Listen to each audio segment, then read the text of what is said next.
Ang ganda kahapon ng interview namin kay Kong Alvarez. At doon sinabi niya, walang basbas na nangyayari, walang galaw, hanggat walang basbas yung buhaya. Duterte! Duterte! Duterte!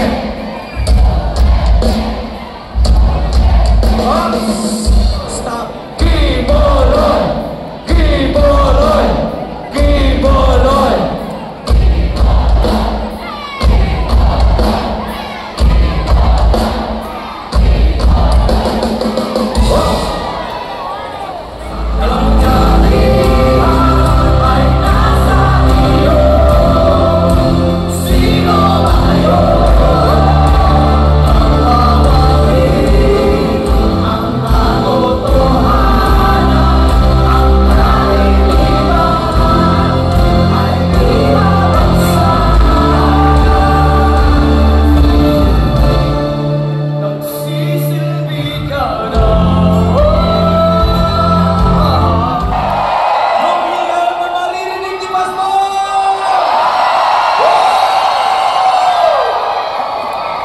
Sa pagkakataon ito, makikinig tayo ng mensahe mula pa rin sa Banateros. Alam ko, sinubaybayan niyo po sila.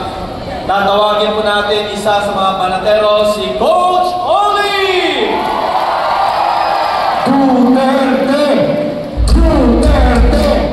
Duterte! Duterte!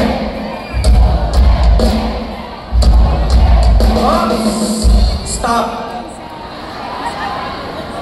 Practice lang po yan. Practice ha. Pagpasensyahan nyo na po dahil ako yung mag-i-speech, lagi kong sinasabi yung katotohanan. Ako po ay mahihain. Sanay lang ako humarap sa camera nang walang kasama. Ngayon, napakadami nyo po. So, iiksian ko lang po ito. Mga 5 minutes and 1 day. Kanina, sinigaw natin yung Duterte. Practice pa lang yun. Pwede ba natin isigaw? Quiboloy! Quiboloy! Quiboloy!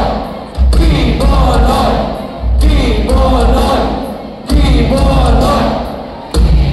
Walang tayo na Jesus! Come on, stand up, stand up! Quiboloy! Quiboloy! Quiboloy! Quiboloy! Quiboloy!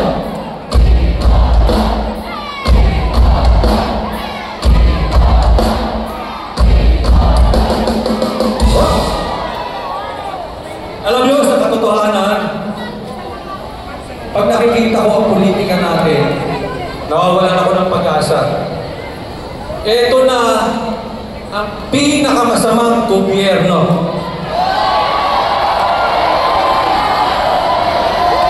Diretsahan na po, wala naman akong papakalanan. Ano ang ginawa nila? Nga.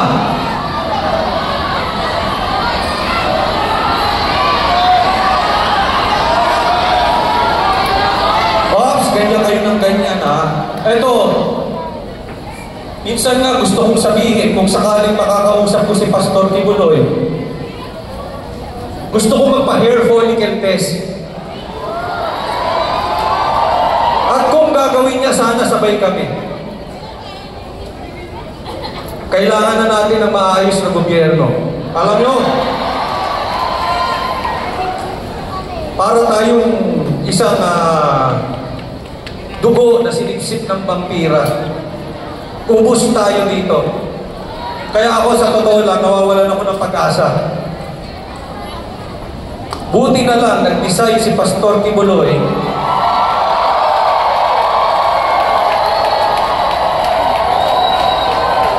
Alam mo, real talk lang ha, real talk. Sana makagalit, baka may mga kaibigan tayo dito. Yung totoo lang po. Wala akong nakikita na pwedeng magbago ng trajectory ng politika sa Pilipinas. Lahat same. Meron ba kayo naisip? Yung si Pastor lang.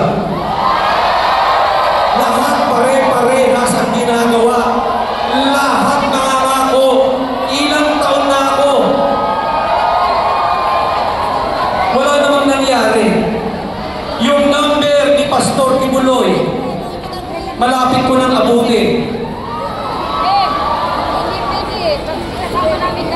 Wala pa rin nangyayari. Minsan napapaisip ko, mababait yung mga patiran nyo sa Japan. Parang gusto ko doon. Joke lang, hindi ko po kayo iiwan. Wala pong iwanan dito.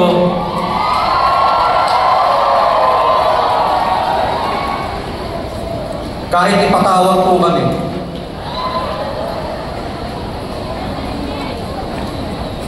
Napakalaki ng magagawa ni Pastor Kibuloy, hindi lang sa taong bayan, pati sa mga politiko.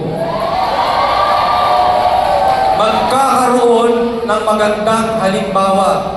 Wala akong nakita bukod kay PRRD nang bumalik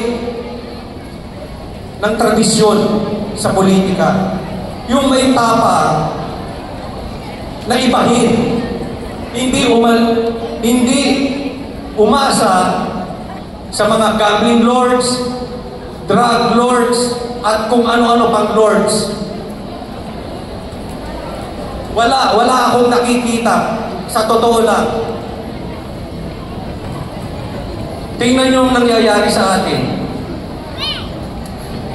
Mukhang ayaw pang bumaba ng mga buhaya.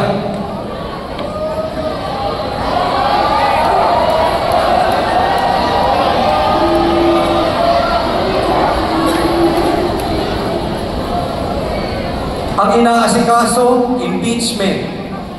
Ang inaasikaso, vloggers. Pag tinignan mo naman yung buhay nila, yung kapatid, drug lord.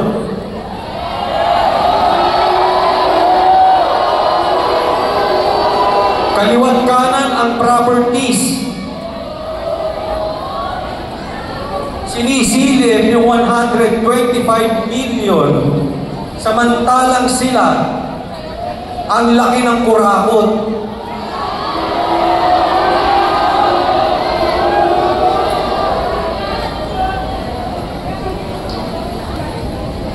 Ang ganda kahapon ng interview namin kay Kong Alvarez. At doon sinabi niya, walang basbas na nangyayari, walang galaw, hanggat walang basbas yung buhaya.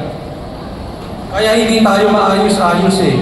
Magtulungan po tayo na ikampanya si Pastor Kibuloy.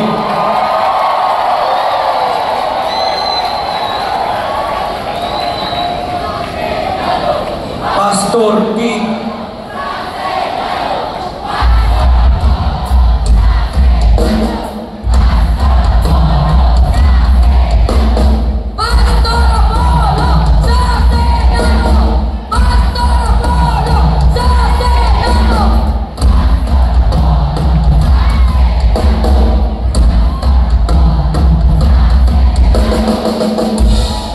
Maraming salamat nga pala kay Pastor Kibuloy dahil kaming Banateros ay nabigyan ng tsansa. Hindi ko po makakalimutan sa tanang ng buhay ko na tayo ay sinugod ng 5,000 demonyo sa Davao.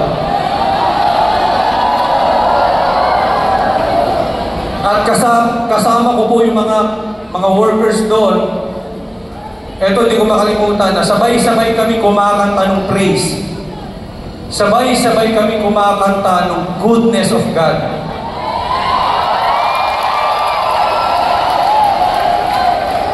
Hindi ko makakalimutan yun. And hopefully, sa susunod, nakakantahin natin yun. Kasama na natin si Pastor Kibuloy. Huli parinig, Kibuloy! Kibuloy! Kibuloy! Tayo! Kibuloy! Kibuloy!